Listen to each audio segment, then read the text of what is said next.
खुलुमबाय रिपाब्लिक निउसाव बरायबाय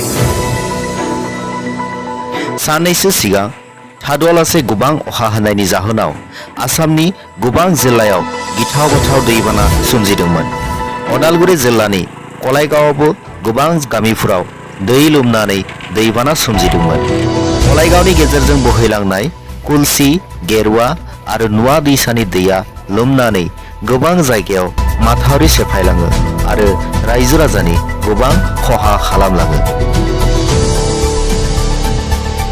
मख'जाथावदि दैबानानि जाहोनाव गेरुवा, भुकेलिकान्दा, गनकबारि, नाहरबारि, रन्थलि बागिसा, चौधुरीपारा, नेवकपारा, बालिपाराखौनो लानानै गासै गं 40निख्रुइबो बांसिन गामिनि आबादारि रायजो राजानि सुख'हायै खहा खालामलाङो।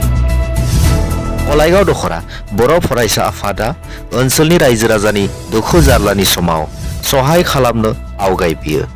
कलाइगाव दखरा बर' फरायसा आफादनि आफादगिरि गाहाय नेहाथारिजों लोगोसे गासैबो बिबानगिरिफोरा दैबानाजों खहा जानाय रायजो राजानि मदद खालामनो थांनाय 16 जुलाइनिफ्राय गामि गामि थांनानै रेशन रानहोयो आरो रायजो राजानि जाय जेरै हायो मदद खालामहोयो। दुलाराय बर' फरायसा आफादनि बे गोथार हाबाफारिनि गेजेरजों निखावरि रायजो राजानि मदद आरो हेफाजाब खालामनायनि थाखाय ओनसोलनि सांग्रां रायजो राजाया गोबां बाख्नायो।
দিনৰ কাৰণে দিব নোৱাৰে মানুহ জাষ্ট 2 দিন মানৰ কাৰণে।